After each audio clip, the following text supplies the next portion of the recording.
There was a time you might have felt it too. That moment of stillness when everything seemed to glow with a strange, familiar brilliance. Maybe it was the quiet after a storm, the warmth in your chest after hearing someone say, "I believe in you," or that fleeting second where you felt larger than your body, more infinite than your surroundings. That, right there, was a whisper from something eternal inside you. You didn't imagine it. You didn't create it. It's always been yours. Dr. Ernest Holmes once said that this power isn't earned, bargained for, or borrowed. It's your birthright, a gift embedded in the very structure of your being, silently waiting for your recognition. Humanity has long looked outward for power, through status, wealth, or influence. But the greatest power is not something found, it's something remembered. Holmes realized after years of seeking outside solutions that the answer was not somewhere beyond reach, but resting patiently within. Just like flipping a switch in a dark room reveals the light that was always wired in. Activating this inner divinity isn't about becoming something new. It's about waking up to what's always been there. To begin this awakening, one must first believe the power is real. Not in theory, not in poetry, but in practice.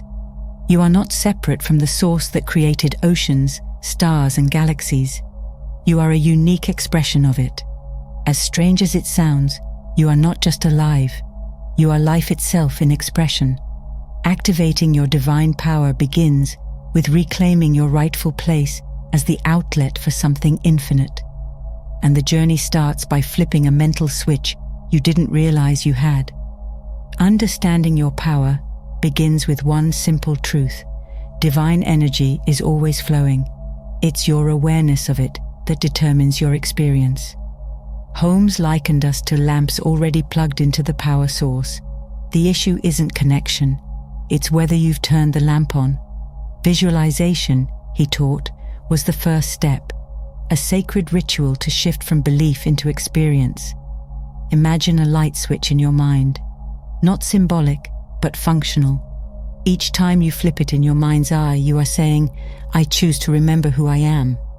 In a quiet moment, close your eyes and breathe deeply. Picture golden energy rushing into you like sunlight flooding a cathedral, not outside of you, but pouring in from some inner chamber. When you visualize the light entering, feel it warming each cell. This is no mere exercise in imagination. Holmes argued this act realigns you with the infinite, much like tuning a radio to the right frequency. When you visualize vividly, you're not begging for power, you're claiming it. As with any muscle, repetition strengthens the signal. Holmes urged his students to make this a daily habit, not just when things go wrong, but as a daily greeting to their divine nature. Over time, your subconscious begins to expect this light, welcome it, and operate from it. What follows is not the magic of chance, but the magnetism of alignment, sudden clarity, serendipitous meetings, and confidence that doesn't waver with circumstance. Having flipped the switch, the next key lies in learning the language the universe listens to. Words alone are weak, if not wrapped in feeling. Holmes discovered that visualization is not a daydream, but a prayer in its purest form, because the universe doesn't speak English, it speaks frequency. When you feel something as if it's already true, you create an energetic signature that reality responds to.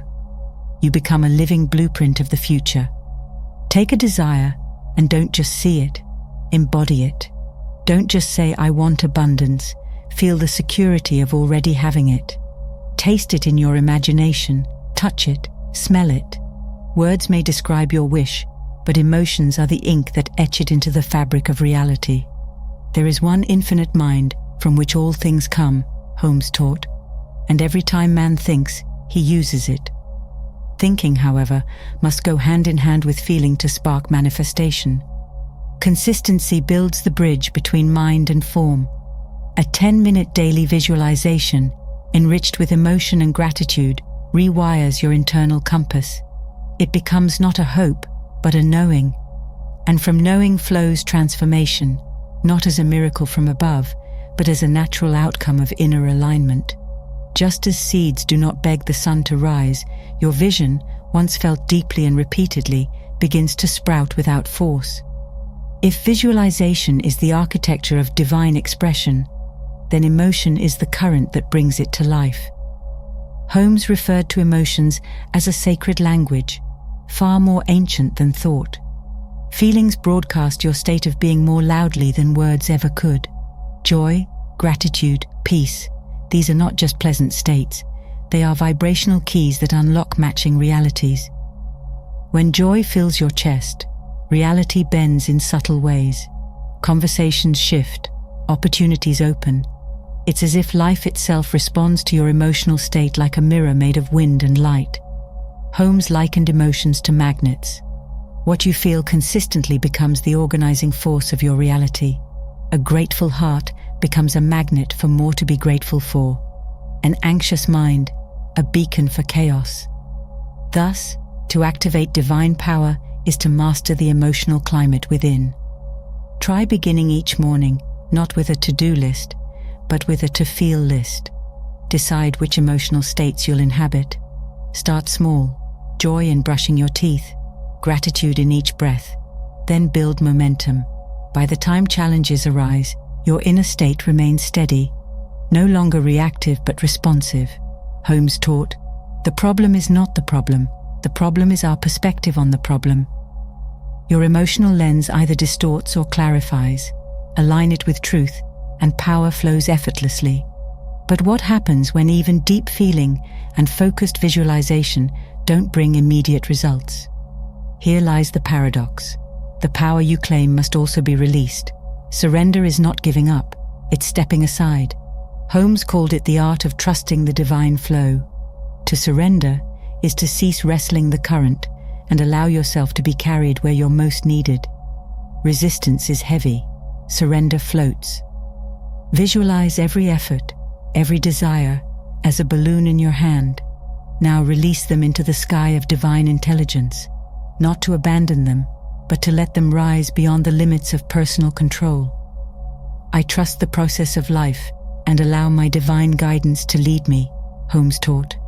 These words do not indicate passivity, they indicate partnership, a dance between will and wisdom. The moment surrender becomes genuine, circumstances begin to shift, solutions arrive through unexpected avenues, delays become divine timing, what once felt forced begins to feel inevitable. Holmes believed surrender completes the cycle of manifestation. It transforms prayer from petition to communion. You no longer demand, you listen. You no longer chase, you align. And life responds not to effort, but to trust. After surrender comes a subtle silence, the quiet whisper of intuition. Holmes taught that intuition is the voice of the divine, not loud or insistent, but ever present. Following it requires discernment and faith. This voice doesn't argue with logic, it bypasses it. It feels like knowing without knowing why, and yet when followed, it leads with uncanny precision. Begin by listening. A question arises. Pause. Feel into it. Is there a stirring, a picture, a wordless answer? The more you listen, the more guidance becomes unmistakable. Holmes believed intuition was not mystical, but mechanical, a divine system speaking through you. And with every choice made in trust, the system sharpens. Intuition becomes not a tool, but a compass. And then, beneath it all, thought returns. Not idle thought, but conscious creation. Your thoughts become causes, your life the echo. Your word is the mold, Holmes declared. Dominant beliefs carve pathways through possibility. To shift them is to redirect the stream of your reality. Affirmations become chisels, reshaping the unseen. Words like I am whole, I am guided, I am already becoming, spoken with emotion and repetition, etch new blueprints into the subconscious. And from those blueprints, life takes form. Divine power has never been about reaching for something far away. It's about removing the dust from the mirror so you can see what's already shining beneath. Dr. Holmes didn't teach magic. He revealed alignment. Each tool, visualization, emotion, surrender, intuition and thought, serves as a doorway to something already yours. The power that forms galaxies, heals wounds, writes symphonies, and births miracles lives in you. Not metaphorically, literally. You are not waiting for the light. You are the light, wired, ready, and divine. Flip the switch. Your inheritance awaits.